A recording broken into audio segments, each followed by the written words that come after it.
Hello, this is Angela Anderson. Thanks for joining me for this acrylic painting tutorial. In this video, I'm going to show you how to paint a really simple wooden fence with some flowers hanging over it. I think it's going to be a lot of fun and definitely going to be a good beginner level project. I've got my husband Mark with me. Hey there, everybody. He's man in chat tonight, so if you've got questions on painting, you can ask those and I'll try to answer. Let's get started.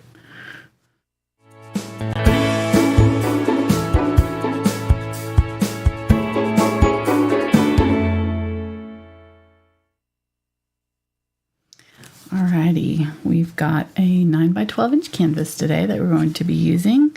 I haven't done anything to it. Got some flowers from our garden. We got a few things blooming. I'm really excited. So I've set those over here, kind of off to the side here, so don't get paint on them. Let's cover our colors. Got burnt umber, burnt sienna, yellow oxide, cadmium yellow light, phthalo green yellow shade, ultramarine blue, dioxazine purple, quinacridone magenta, unbleached titanium, and titanium white. That's just a reflection right there. Ooh, shadow. And then this is gloss glazing liquid. I'm not sure we're going to need much of that, but I put it out just in case. As far as brushes, you're going to probably want a stiffer bristled brush for tonight. So can you move that over so I can see the whole thing? Do this? No, I'm sorry. Yeah. I see what you Thank you.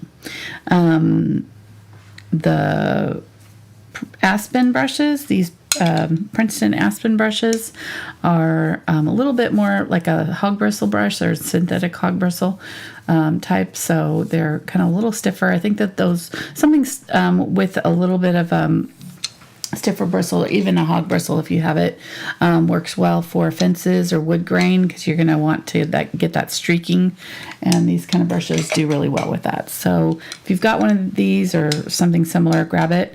And then for our flowers, probably going to want like an angle brush of some sort. So I've got 3 different sizes here of an angle brush. These are the Princeton VelvetTouch, and then these ones are the 6100 series, 3/8 inch, 1/4 inch, and then this one is a number 6, so about 1/2 inch probably. And then I've also grabbed a Filbert for some of the leaves. This is number 4. I'm going to show you some different ways of doing leaves and flower blossoms with these different brushes tonight. So hopefully that will be helpful. And you can use them to do your own thing with this and put whatever flowers you want on here if you want a different color or whatever. I think there's all kinds of different ways to adapt it. All right. I'm going to start right in. Welcome, guys. Hope you guys are having a good evening and a good weekend. We're down to Tuesdays. It feels weird to have my weekends free. I feel a little guilty somehow, like I should be doing something, having my Saturdays off now. Well, I mean, we were driving home at 10:30 at night and you were texting and working. So, I was working. I know. I was taking it off, but still. Mm-hmm. Yeah. Okay, so I'm going to start with a combo of the burnt sienna, burnt umber. The fence is going to be all of these neutral colors. So it's going to have burnt umber, burnt sienna, and yellow oxide. And then we'll probably use both my whites here. This unbleached titanium is just like a dirty white. It's got a little bit of yellow and burnt umber maybe in it. It's called unbleached titanium, but it's the golden color is called Titan Buff. It's a little bit more gray, but they're very similar. So any of those would work, and that's going to be a really good base color for our fence highlights. And then the white, just in case we want to tone things one way or another, like a little bit lighter. And then I'm going to add, seems weird, but I'm going to add some blue. Ultramarine blue and the burnt umber and burnt sienna both kind of create a nice gray, blackish color. So look at how nicely that darkened that up. Really rich undertone, and I like it better than using black because it's just a nicer color. It's got more depth and warmth in it than using black. All right, so there we go. There's kind of our starting color. I'm going to add a little bit of red to that. The burnt sienna has a little bit more reddish tones in it, so I'm going to have kind of all these colors on here, and I'm just going to start up here and start streaking it on pretty quickly just to get a little color down. And it's not covering, you can see So I'm going to just add a little bit of water, and the water will help it penetrate into the canvas. And actually, I forgot to do this. Spraying your canvas with water will help tremendously, especially this first coat. Your canvas is going to be kind of thirsty. It doesn't soak in the paint. Like, see how it just kind of skimmed it? Now see, with that water, it's going to really go down in the fibers of the canvas. So I'm going to get some yellow oxide and start adding that in here. And I'm just doing this vertical. I'm not doing this side to side or anything like that. That will keep the fence look. So all of these streaks will just end up being part of our fence. And we don't have to worry about it at this point, getting it just any particular way. Don't worry about colors or anything like that. Just throw some paint on here. Get these kind of neutral colors. As long as you use all this kind of same neutral colors, that's all you want for your first layer here. And if you don't over blend it on the palette here, if you kind of just grab the color on here, then you'll end up with multiple colors on your brush that you can bring to the canvas, and you will get more streaking. And do this quickly because you want to cover the whole canvas. If you want to, you could do, make sure that the whole color goes all the way down, and then just kind of work from this side to this side. But I'm just being lazy and throwing it on here and changing up my colors. So it's looking like wood already almost, isn't it? It's amazing. Just using the right brush and having that vertical brush strokes. I like painting these kind of fences and wood grain. It's just a lot of fun for me because it comes together so quickly, and I like it because it's great for beginners. It's like definitely accessible. You guys can totally do this without any extra painting know-how. It's not, as long as you're kind of keeping your brush strokes in the same direction. If you're having trouble doing it this way, you can always turn your canvas to the side and do it this way, and then once you're done, flip it back the right way around. So just do it however feels natural to you, as long as you can kind of keep your lines sort of straight. I'm going to grab some white now and now this time I'm going to go, now that I've got color on here that's still wet, I'm going to go really lightly with this. I don't want to pick up any of that color. I don't really want these to blend. I'm just going to streak over it. This already looks like a knot here, so I'm just going to kind of avoid that section. And I'm going to start adding these kind of slats look with highlights. Trying to keep my brush strokes sort of vertical here. And again, I'm blending through that paint that I've already used with this light color so that I get a little bit of the darker color on there and the lighter color. And I've got it globbed on there pretty good, but I'm holding the brush almost like perpendicular to it so that it's hitting it right here. So it's not that paint. If I tilted my brush, that paint would all come off on the canvas. But if I hold my brush upright while I'm doing it, only the tiniest little bit that's on the very tip of the brush is going to skim and come off on the canvas. So just kind of trying to keep it upright as I go. And that way I'm not getting too much of the paint. And if I do want more paint, I can press down a little harder. That way more of the brush is coming in contact with it. And if you get too much paint on there, so what? We'll just paint over it. It's not a big deal. So just jump in there, get some paint on there. If you don't like it, we can always paint over it. But you shouldn't have to use a whole lot of paint. So I have a lot of paint on my brush just so that I don't have to press down hard. If I didn't have enough paint on my brush, then I would have to press down harder, and I'd get a little bit more blending like this, where I press down a little bit harder right here. So I'm going to just kind of try to streak some of this darker color in here and go over that. See how I'm doing? Very, very lightly to get those streaks. You don't want to press down too hard, or that brush is just going to offload all its paint onto the canvas. So when you want streaks, you want to use a very light touch and a stiff bristled brush. And if it's not coming off at all, then that means you probably need a little bit of water in your paint. So if you're doing this and you're just like, I'm not getting any streaks, I've got a bunch of paint on my brush, but it's just not coming off, then it probably means that you just got a little bit of a moisture problem. You need to get a little bit more moisture on your brush, a little bit more moisture in your paint, and then it'll come off onto the canvas. Okay, but I'm using heavy body acrylics here, so they're pretty thick, and it's still working just fine for me. All right, so that's almost all I'm going to do with that fence. We're, 10 minutes in, and we've already got our fence pretty much done. I wanted to mention, too, this photo came from Beth Mulligan, so thank you to Beth. She's one of our moderators. She sent me this photo, and I didn't read the email correctly, so she sent me, and she was like, would this make a good painting? And I, for some reason, had it interpreted it as, hey, you want to use this as a painting. And so I put it in my schedule and everything, and then I went back and read her email and was like, oh, wait a minute, oops, Beth, did you not want me to use this? She's like, oh, no, it's fine. So thank you, Beth, for my... Oops. Yeah.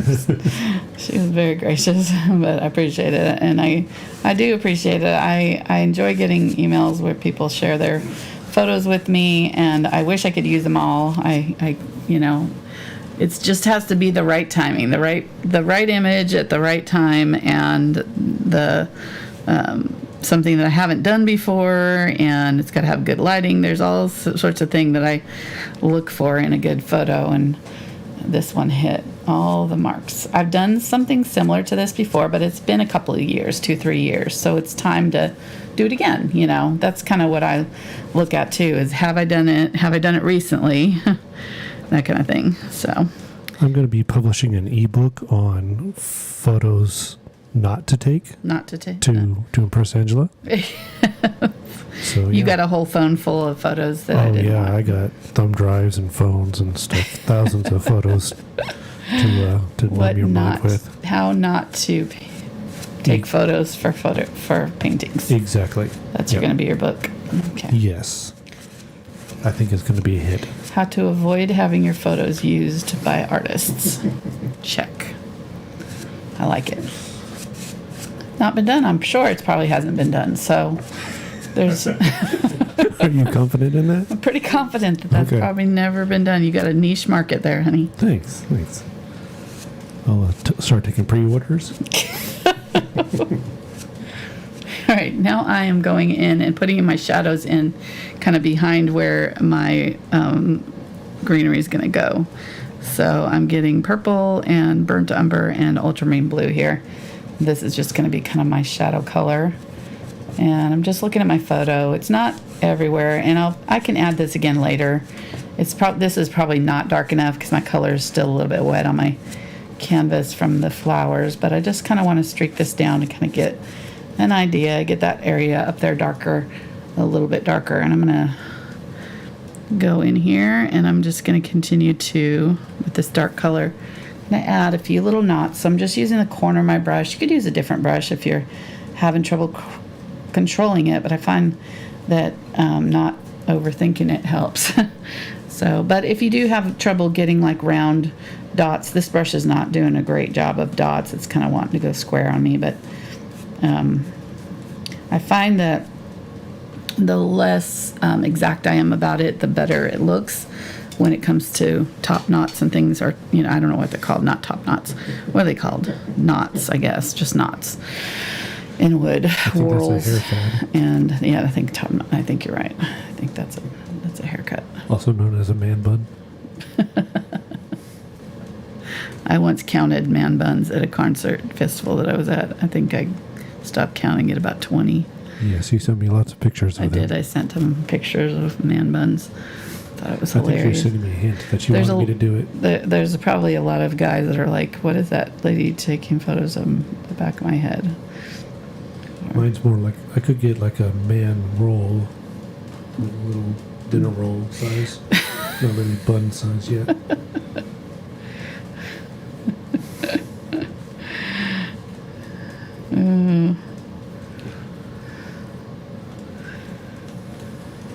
All right, I am just adding lines here. Just looking at my photo. We've switched to a smaller brush. This is the angle, the number 6 angle, and that way I can kind of do a little bit smaller. A lot of times the knots will the grain will kind of go around them, so you can kind of do a dot and then kind of do a few random lines that kind of go around it, almost like an eye shape, you know. And I can make some separation between the boards here, but I'm not doing, you can see that I'm not really like being super careful with this. It doesn't have to be perfect, so I think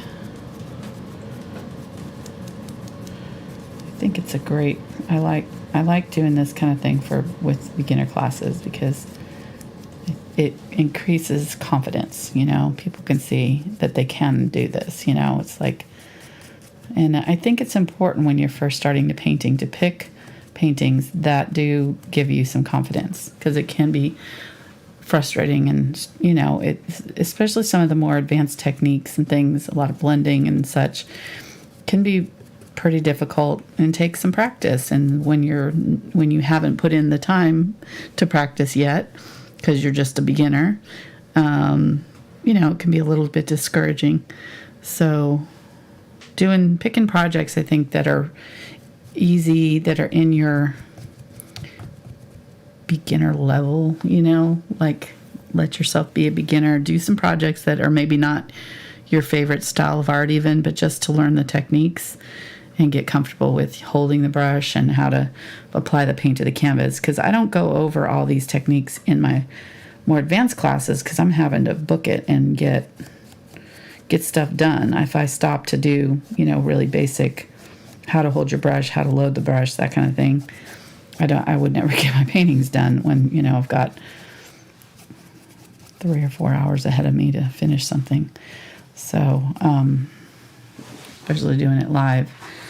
So I'm just going in here and adding streaks now. This is still not quite dry. I probably should have had Mark dry that for me, but I'm trying to kind of cheat by doing other things and trying to get it to dry on me.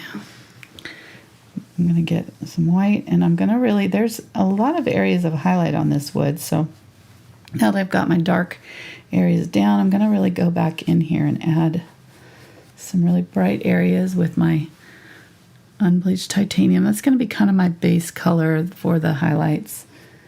And really, don't be afraid of going really dark and really light. That's what gives contrast. That's what gives your paintings depth. So having areas where you've got really light, almost white, and then really, really dark, almost black areas, and everything in between. That's what gives your painting depth. So be sure when you're painting, you stop and look and be like, is everything the same value? Is it? And that value just in art just refers to how dark or light it is. So do I have areas that are this color or this brightness? Right now I don't yet. We're somewhere in here in some of these. Probably if you put this up against it, you can kind of see. If it sort of disappears into it, you can kind of tell. And then our dark areas are, you know, getting somewhere in here. We're not quite to this, but that's what you want. And then you want everything in between too. You're not always going to have the brightest bright and the darkest dark, but I like to try whenever I can. And I like to look for photos that have that in them. If you have just all light colors, there's no depth. That's Mark's problem. I'll have a whole chapter dedicated to that. Why she didn't use this one. Flowers, all one color. Flowers in full sun. Heavy shadow, overexposed, fully bright in most of the areas, and black in the rest of the parts. How to remove contrast from your photos. You really ought to. You probably have more. You probably ought to look into that. You probably have more experience with that than you realize. I could write so many books on things not to do. It's not even funny. Was that demotivators that, you know, maybe your life is meant to be an example to others or something like that? of what not to do. What not to do, yeah.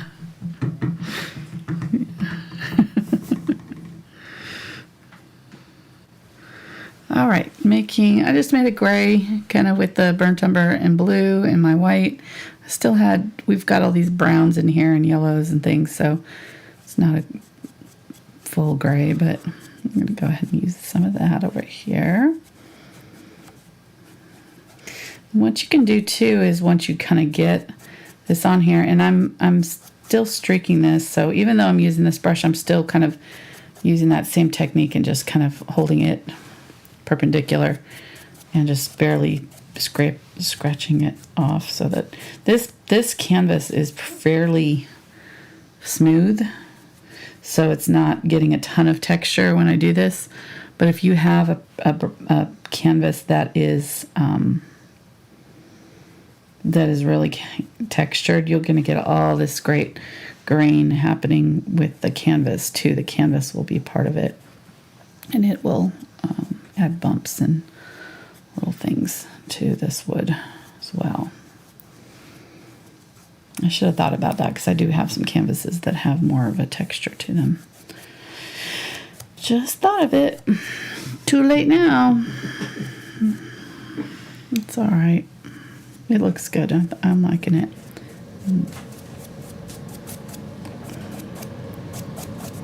Okay, I think that's good. I'm gonna let that dry. Let me see.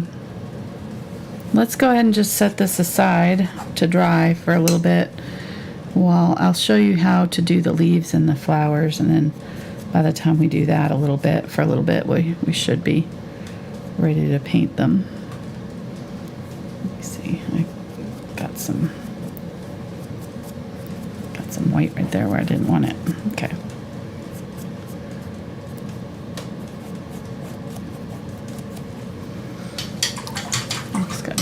All right, so I'm going to set this up here just to dry. I'm going to grab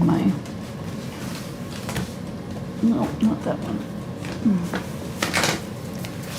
Just my visual journal notebook. This is the one that I like to use to paint.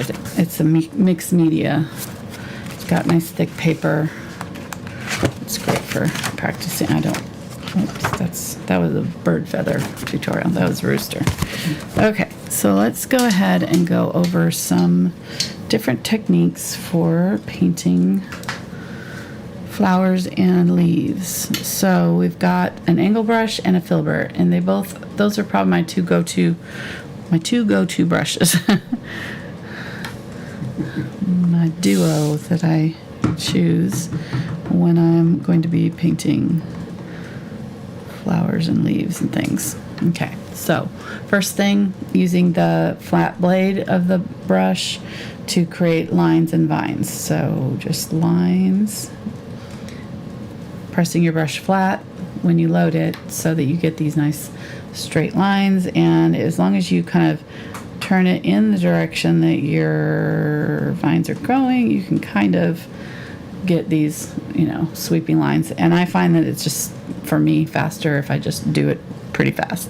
Okay, then you're going to have some that are just dots. So some of them are just buds. So pressing down, just straight down onto the canvas for that. Just little dots for buds. Then some are going to be kind of half-formed leaves that we may just set our brush down and kind of pull a little bit. So they're not like fully open leaves, maybe little tiny ones.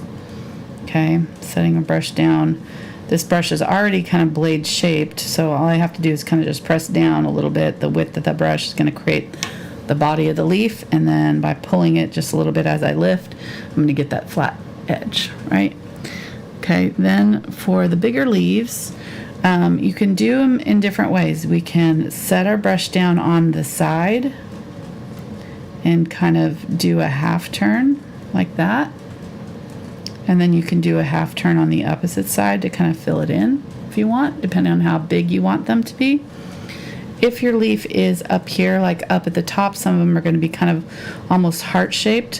What I sometimes will do is just set my brush down and really press down and then press down again next to it like that. And then if I want to get a better like tip on it, I can come back in the opposite direction like that. Get a heart-shaped leaf.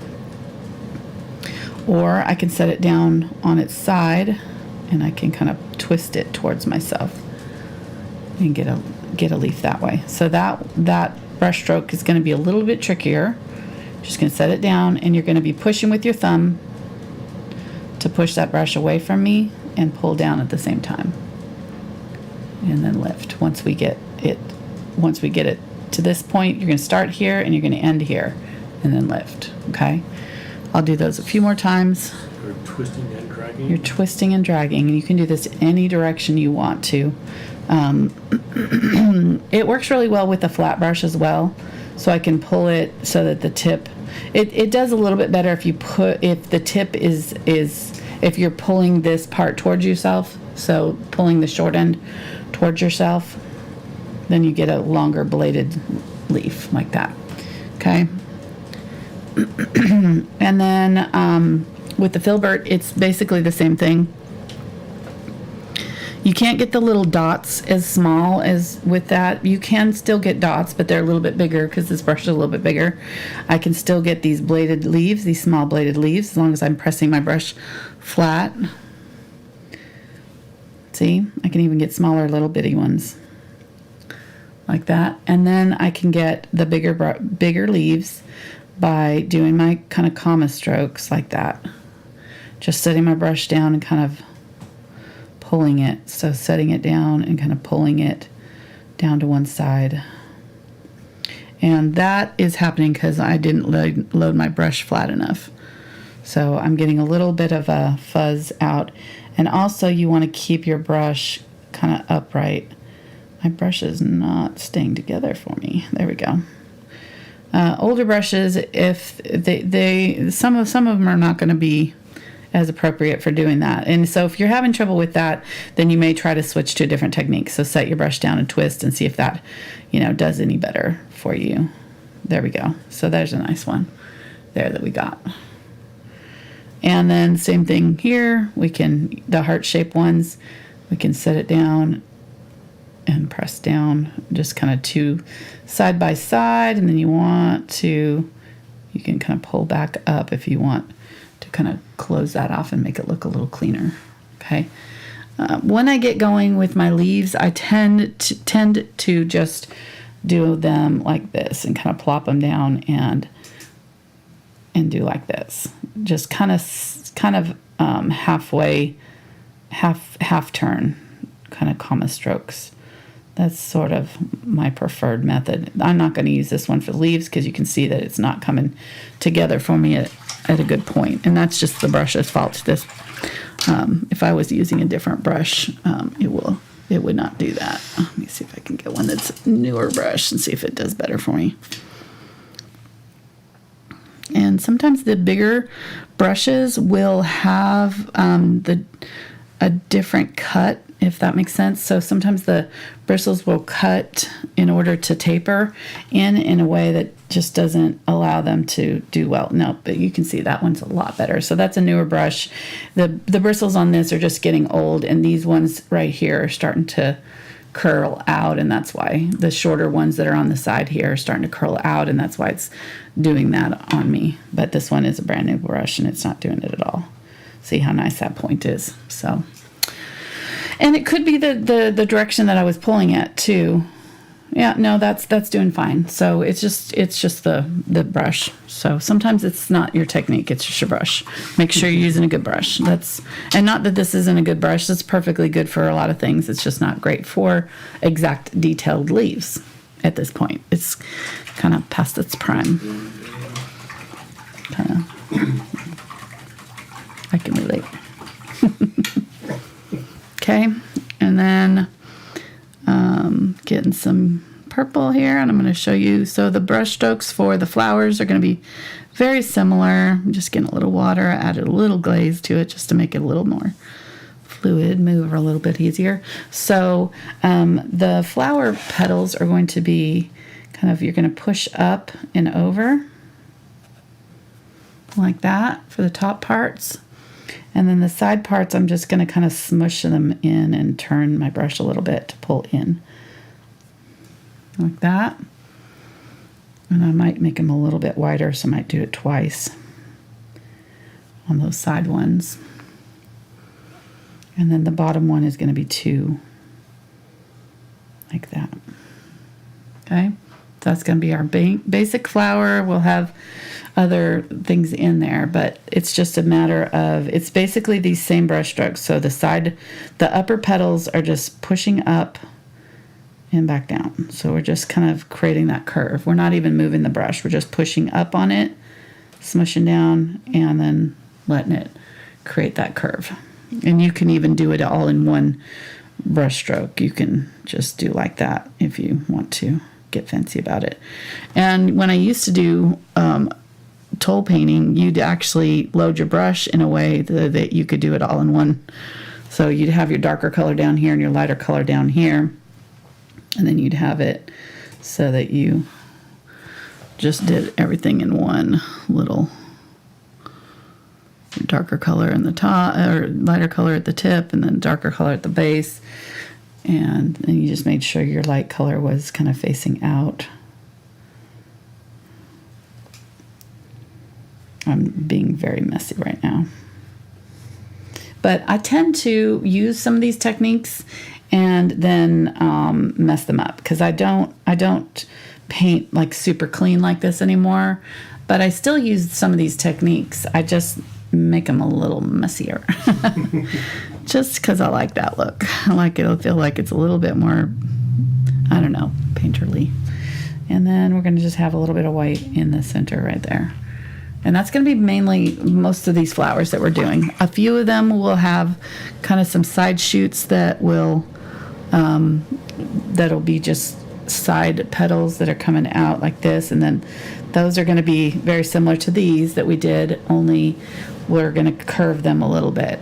But so these will be kind of maybe our side petals that are just starting to open, and they'll have a little bud at the base of them, like that, where it attaches to the vine. Okay? All right, let's get painting. Because I'm going to go fast as I go through this. I've shown you how to do all of this, so I'm just going to combine it, and I tend to not like to stop when I'm doing these, because it's easier for me to do them fast than to do them to slow which is right, it gives a more natural look. Yeah, I get into the flow of it, and it just looks better to me. So, all right, I'm going to use this larger filbert that I started with, and I'm going to darken up some of these. I'm going to get the green and some purple, make a really, really dark color, and I'm just going to tap in where I'm seeing the darkest colors. I've already got my fence dark in these areas, so I'm just looking at my picture here and seeing where I'm having the most of my shadows. And then as I come down here in the sunlight, I'm going to maybe add a little glaze so that it's maybe starting to lighten up. It may be getting a little bit of light hitting it here and there. And I don't want it too, not as dark. Is that in here? Okay, so that's good.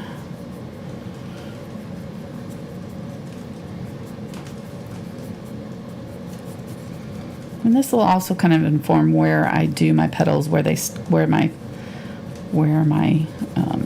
leaves stop and that kind of thing.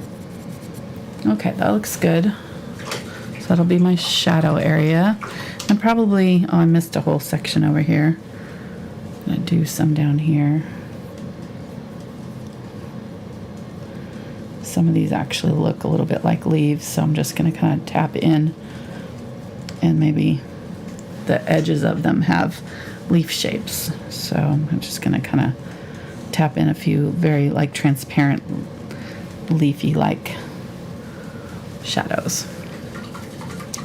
All right. Now I'm not even gonna stop to let that dry. I probably could, but I think I should be able to do this. We'll see. We'll find out real quick here if it covers or not. If it doesn't cover, then we'll have to let it dry completely if it mixes too much with it. But I'm going to make up a really nice bright green here with my phthalo green yellow shade and a little bit of yellow. If you don't have this exact color combo, just make a green out of a blue and a yellow. Sometimes they'll be a little bit more neutral. Sometimes if you've got brighter colors, you'll have like a phthalo blue with a bright cadmium yellow light. It's going to make a really nice bright green. If you mixed it with ultramarine blue, it would be a little bit more olive toned. So just kind of know that. I'm going to start with my leaves that are on the bottom and work to the ones that are on top so that any of the overlapping I can do. I've already got these underneath leaves done. And I'm going to get kind of a medium green going too. So I have two different versions of green. I'm just going to lay in some leafy shapes. Again, just kind of going quickly here.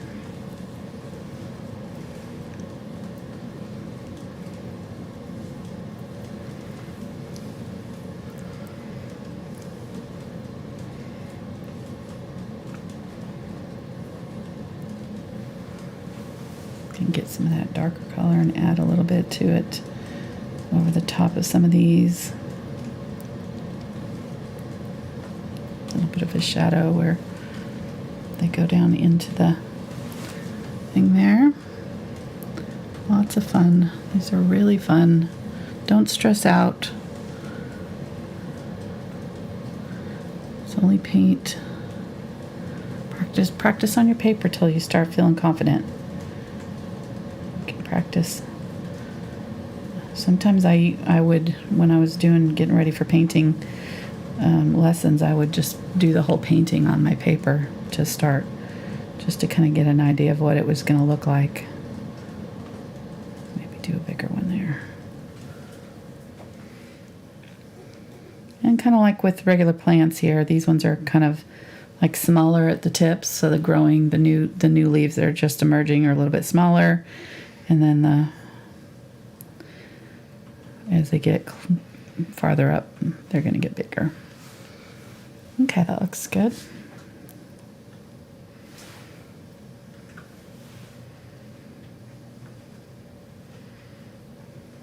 I forgot to do my actual vines. Let me do that real quick because I do have some vines in here. I'm going to get some of this darker with a little bit of burnt umber. So I've got a little bit of that darker green shadow color with some burnt umber. And I'm going to add just a little bit of white to it so it shows up.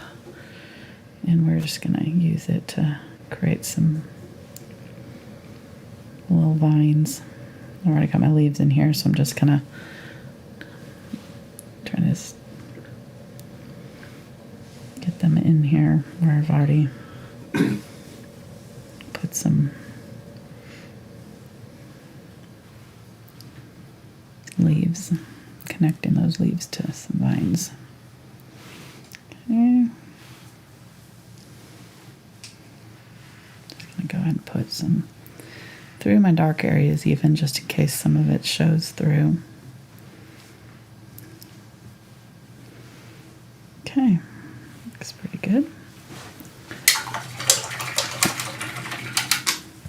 All right, going back to this brush.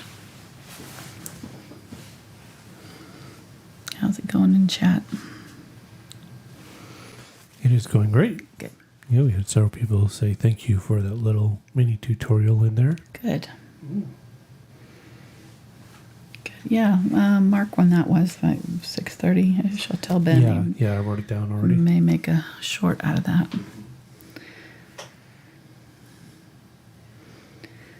Good. Nobody signed up for my ebook yet, though. What not to do when you're painting. It's all right.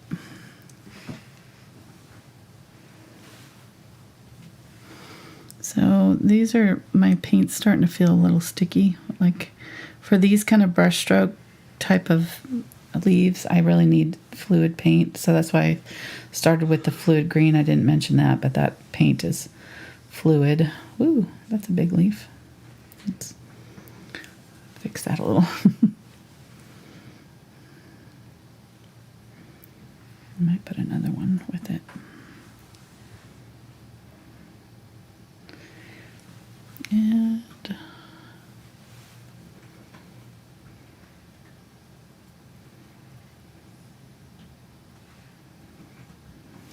My brush, I need to press it flat.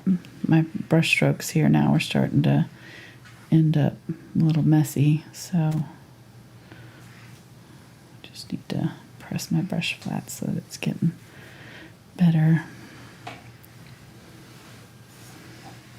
And then I'm going to get some of this darker green. I'm going to do a few of the leaves at first with the darker green, just so there's some dark leaves underneath everything. So parts of these will show, most of them will be covered up completely, but just some little bit darker leaves there.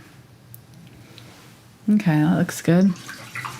And then I'm just going to go in and pick a few spots to do some really bright green leaves. So getting that white, a little bit of yellow, your anything that is green that is in the sunlight, your leaves and trees and whatever is going to have yellow in it. So be sure you're adding yellow if you want your greens to look like they're in bright sunlight.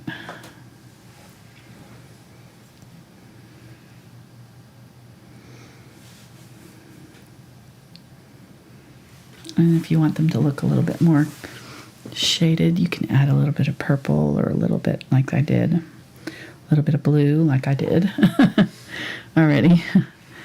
It's a great little trick to just by using the different colors, we can kind of trick the eye into, you don't even realize that you're seeing it, but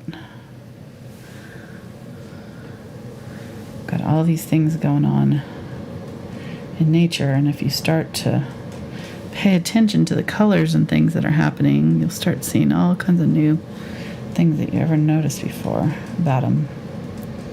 That's one of the things, is that the green in the leaves turns to yellow when the sunlight hits it.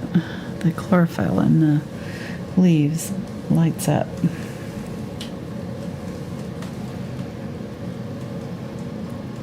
Okay, so there we go. We're just looking, got some nice depth in there. Feels like we could stick our hand down in there if we wanted to.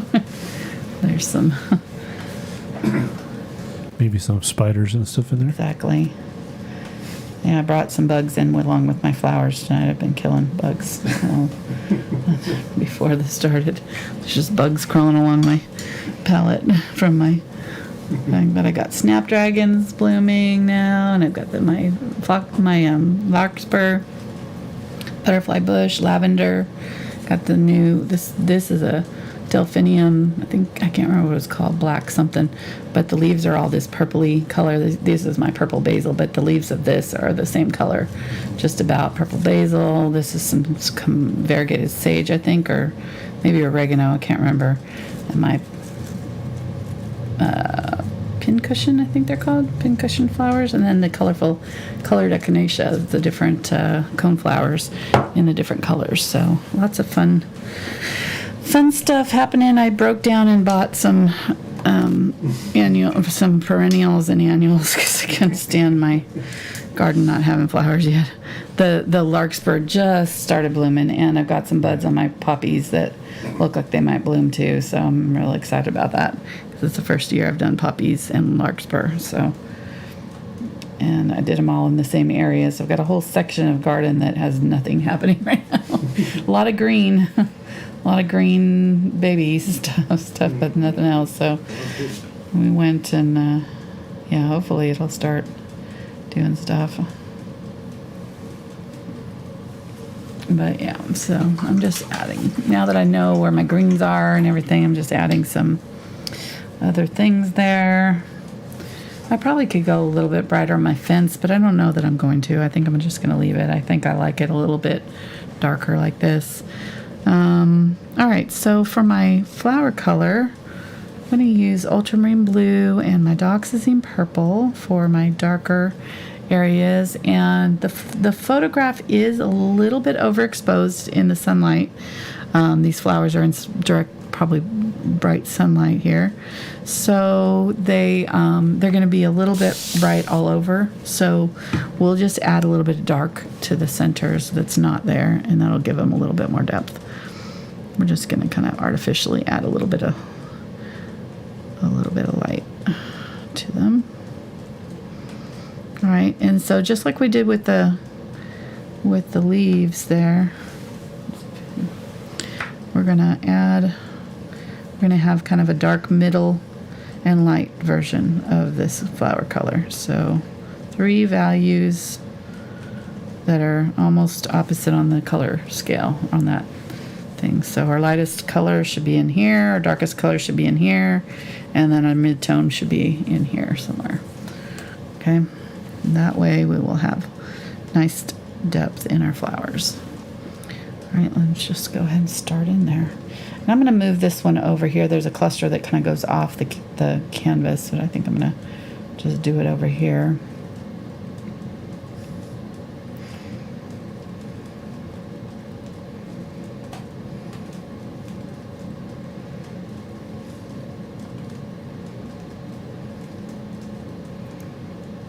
And I'm, again, simplifying the shapes that I'm seeing, so I'm not doing them so perfectly like I did on paper. I'm just but you can do it however you want. It's totally up to you. It's your painting. So if you want yours to be all clean and looking very neat, you can take your time with these and get your brush strokes just right. But I'm kind of putting my paint on sort of sloppy and thick here. So I just want it to look a little bit more painterly. It's just a stylistic choice. There's no right or wrong. I always get mad when I hear artists teaching that this is the wrong way of doing it. I don't know. There's so many different ways of doing art. You do you. You do what makes you happy. If it looks good to you, then there you go. There's so many outsider artists that are in museums now, that never had a day of art instruction in their lives, and they just did what they liked, and they had fun doing it. And, you may or may not get recognized for that, but it doesn't mean you can't just jump in there and enjoy painting and enjoy art. It doesn't have to be good in anybody else's opinion, as long as you're having fun.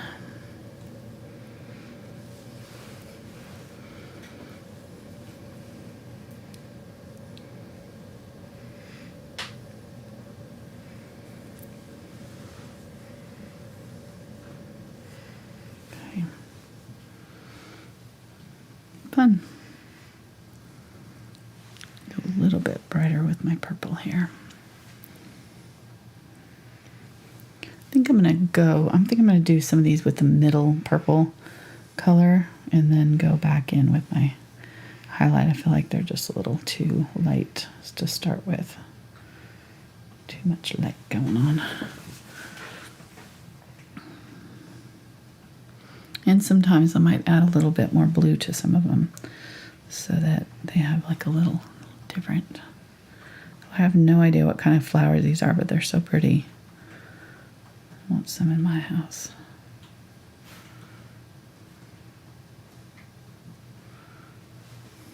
I really want to put the flowers up there, but I'm not going to because they're not in the picture. I want to leave some of the leaves being good.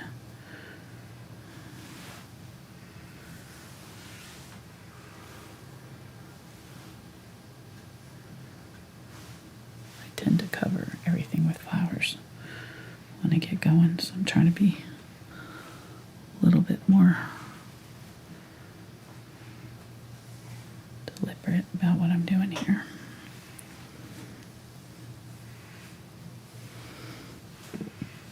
Let's do some of these that are kind of facing away from us.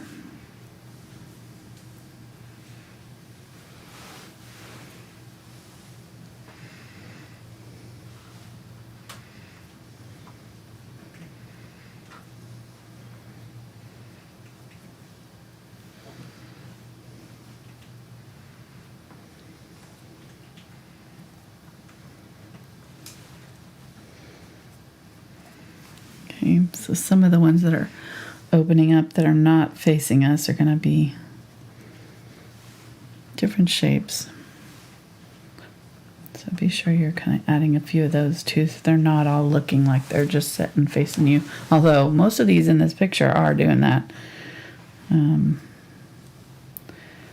me see. I'm just going to look for spaces in my flowers there, my leaves. I can add some flowers. Okay, that's pretty close to where I want to be. Pretty close. Maybe add a couple more right in here, but that's about it, I think.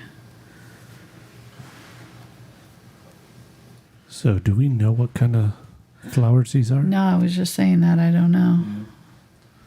Maybe Beth might know. Yeah, I think she said she just happened upon them and took a picture because they were so pretty. I don't know where she was at. Hopefully, I don't know if she's watching tonight. She is? Okay. Yep, she's in there. Good.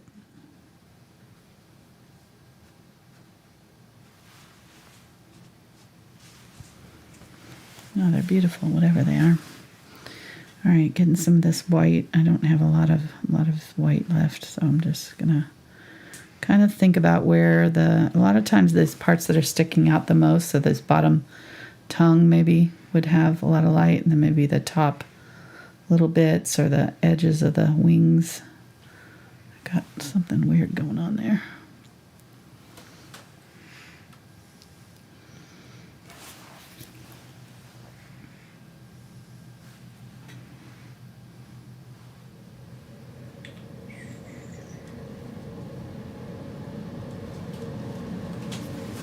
Pretty pretty.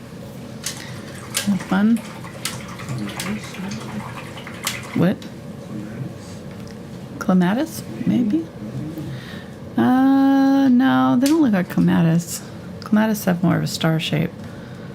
These look more like like you can look from the side here where they've got the they're more of a trumpet shape.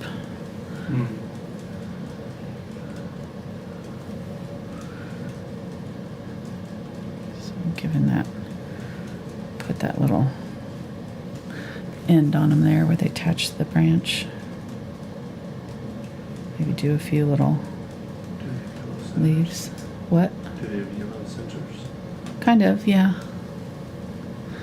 I'm going to get some of that unbleached titanium, a little bit of the yellow, and dab around the centers. They're open centers. They're like I said, they're kind of a tulip, or open. So there's yellow around the opening, and then the center inside is kind of dark. Maybe a laurel clock vine. Let me see a picture. Yeah. Laurel clock vine. Cool. Yep, that's exactly. It says weed identification. Yep. I'll have these weeds in my yard any day. It's hilarious. You're not a weed. It's okay. Don't listen to them. Oh yeah, there's a couple down here that are peeking out down low. Let me get those in.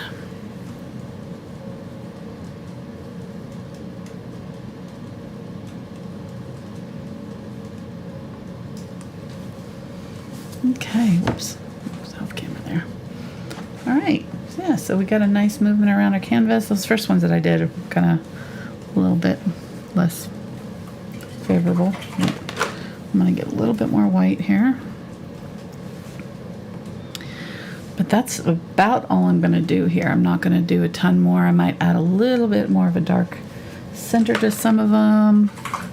A little bit of dark purple here and there. Here's my white. I'm gonna mix up a little bit of that light purple with that. Look at just a very little white is all it takes, or a little bit of purple. I mean, is all it takes And I'm going to leave some of these a little bit darker than others, so I'm just going to pick a few to kind of really like brighten up.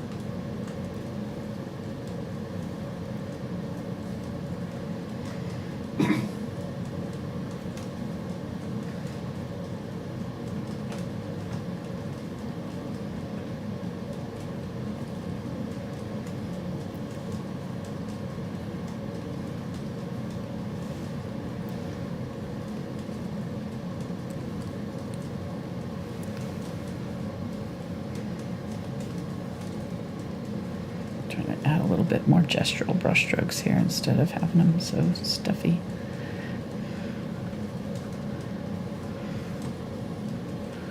I'm just going on top of the dark areas, adding highlights, but streaking it so they're not covering it completely. It's just adding a little bit of depth. Get a little bit more of that dark purple, Dioxazine Purple. I'm just going to go in here and add some little... I'm just going to use the tip of the brush. Just add some darker purple around that center area. It gets darker where it goes down in there in the side of the flower. So around the little white areas that I've already done. Or in the middle of the white areas, I should say.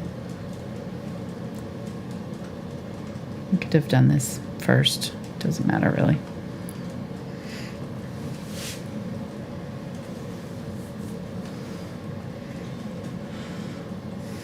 There we go. So now we got a little bit more depth going on. Can add some of the darker purple if I need it somewhere.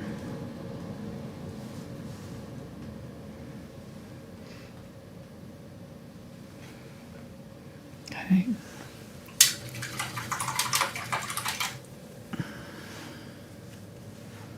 Again, these are kind of messy, so if you want yours cleaner, you can do just like I showed you in the practice.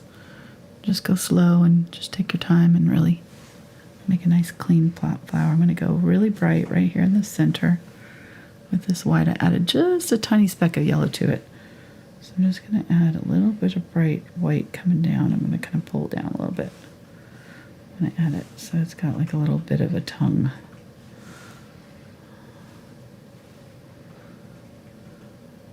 Right up underneath that dark spot in the center.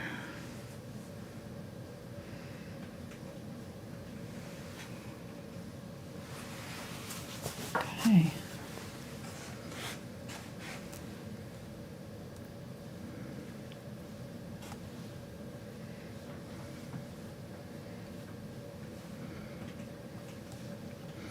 And go through here and just kind of highlight some spots.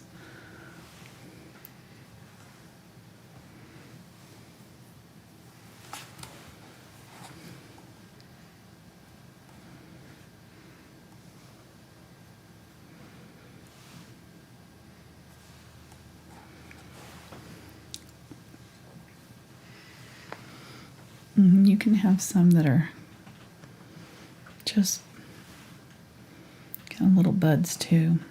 Maybe throw in a few little just purple dots here and there.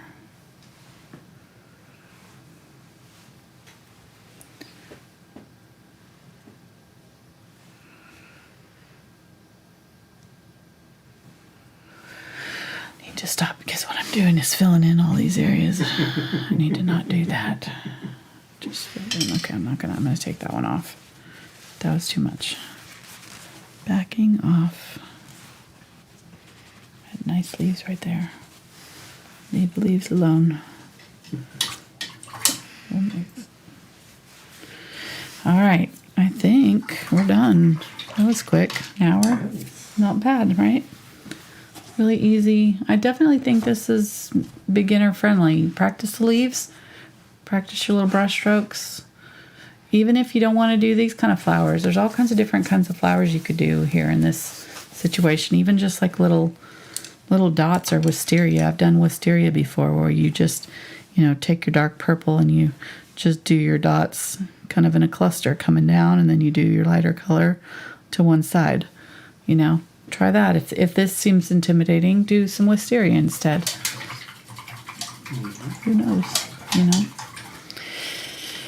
stop every now and then, though, to look at it from a distance, just to kind of see what it looks like. I look up here on my monitor because it's small, and it kind of helps me get perspective, because when I'm right here in the middle of it, sometimes I just want to keep adding flowers everywhere. It's a problem. I don't believe it. It's a known problem. I know. Flowers Anonymous. Hello, Angela. I put flowers in everything. I put everything else. Today I painted too many flowers on my thing. I had to wipe some of them off. It was hard. I'm going to go in here and put some shadows. Just use that color that we mixed up from before. So let's just mimic this leaf shape here. See that?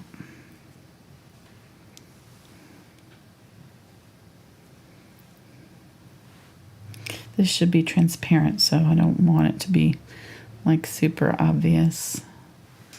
If it's too obvious, you can take a paper towel and just dab it while it's wet, and it'll kind of take off some of the dark parts.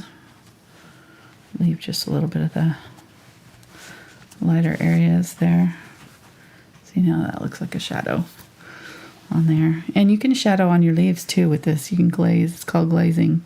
Using this glazing medium or water, if you don't have glazing medium, use your dark color and then just kind of go in here. And if you want to add a little shadow to some of these leaves, maybe some of them are kind of getting a shadow on them too, or they've got flowers, or they're kind of bent back and they have something above them that are shadowing them.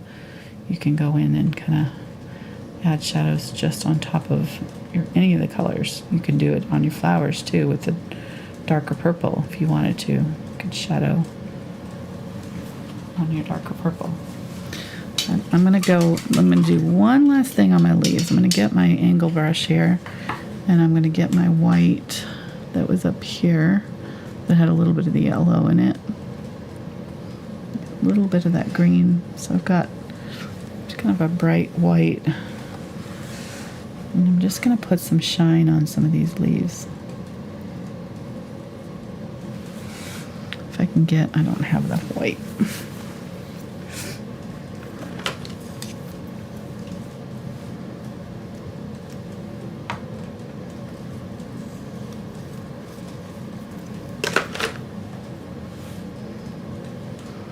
They're kind of shiny. The light's hitting them. Get a little bit of the yellow.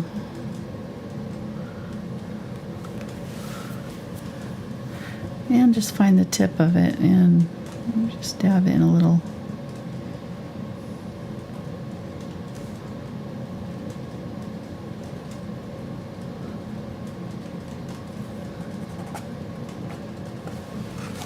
That's optional. We'll just pop that leaf forward, make it look like the tip is sort of coming forward.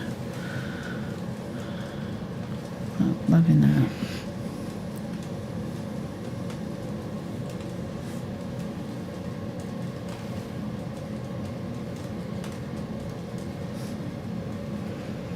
Just kind of finding the ones that seem like they've got the most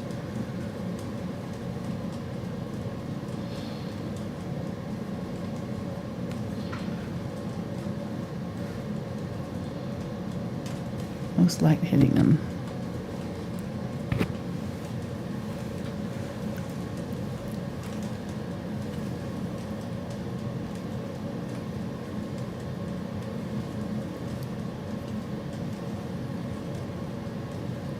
Just barely touching down here on some of these.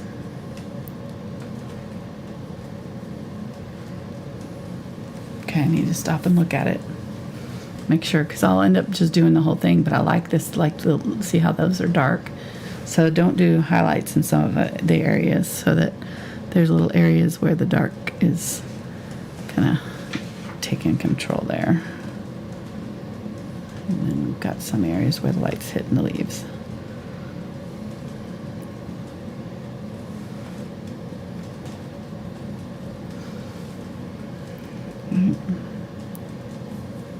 in some yellow, and I'm kind of just transitioning some of those white areas with some yellow.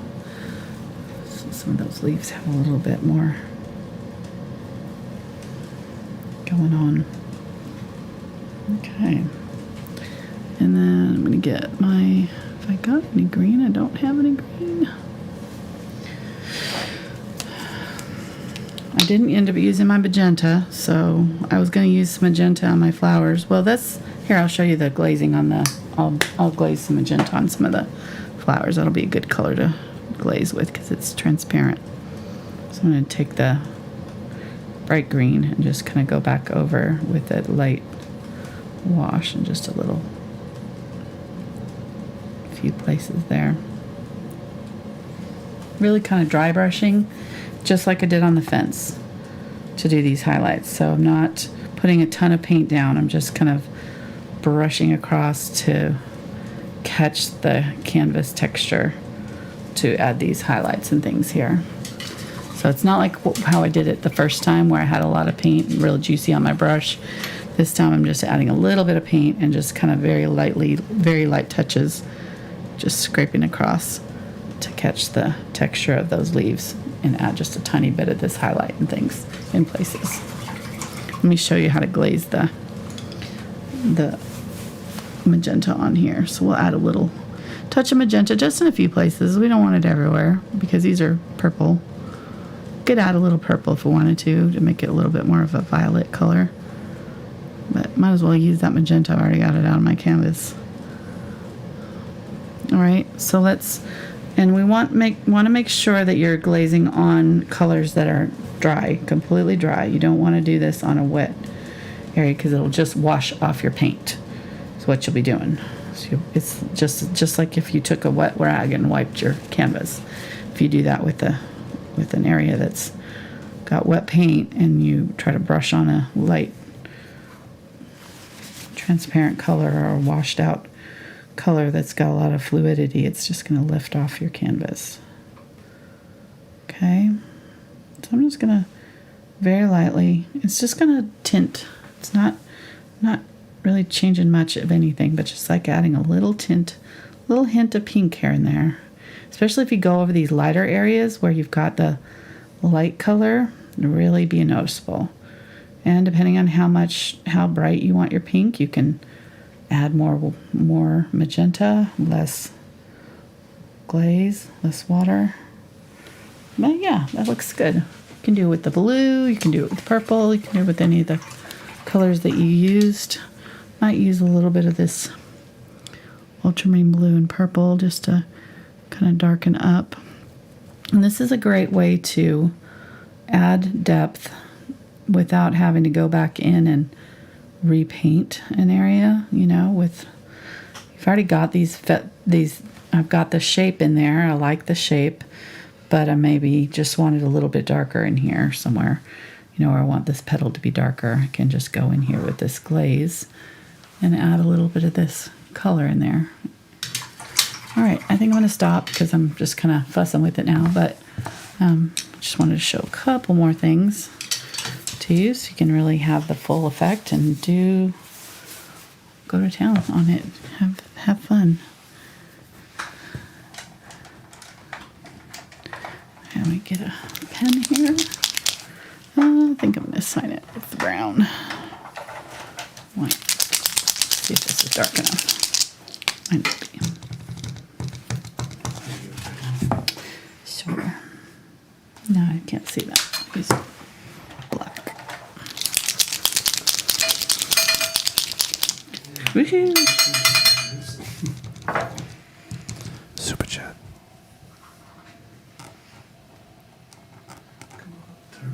There you go.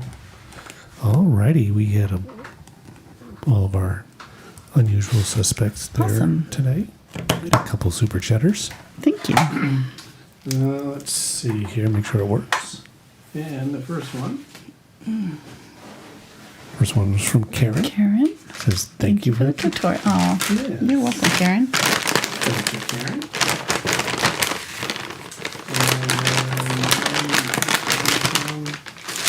Shannon no specific message. Oh, thank you, but Shannon.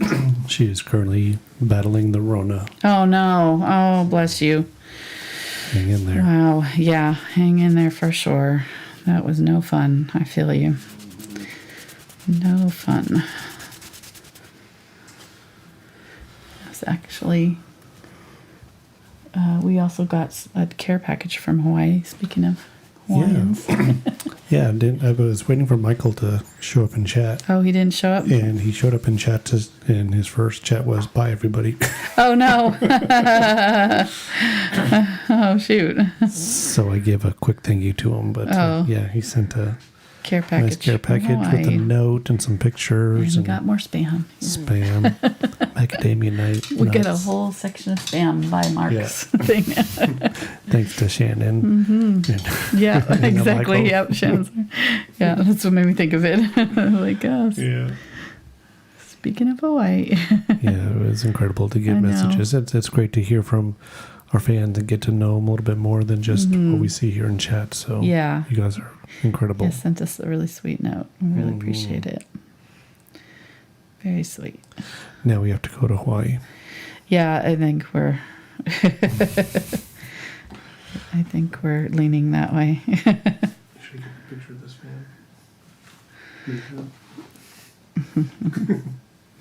I'm just adding a few more bits of highlights there, but yep, there we go. So not bad. Pretty fun. Hey, what pen did you just sign with? I signed with a PBO acrylic marker. So they've got all kinds of different Molito, Montana. Which brand is this? This is the Montana. And this is the Molito. I've used like a 5.5 or 0.7 nib. Those are the best for this. And that's actually kind of big. It came out pretty thick tonight. So, but because it's acrylic paint, it just dries, and then you don't have to worry about it coming off when you glaze. This just in. Aw, such amazing work, Angela. I always love the textures. Created on canvas. Awesome. Happy birthday to Mark. Oh, thank you, Susie. That's awesome. Thank you very much, Susie. Yes, Appreciate it was Mark's that. birthday. Yes. And I just realized I didn't even put a happy birthday to you on Facebook. We were out of town, and yeah, I got more happy birthdays from like the insurance company and the bank, and but yeah, I meant to post it on Facebook to start the ball rolling, and I forgot. Birthday and our anniversary. Yes. Happy anniversary. Thanks. Yeah, no, I didn't post it on either. Well, that's okay. Either one, but we were out having fun. Yay! Yes, we were. Good. All right, thanks guys so much for watching with us. We appreciate you as always.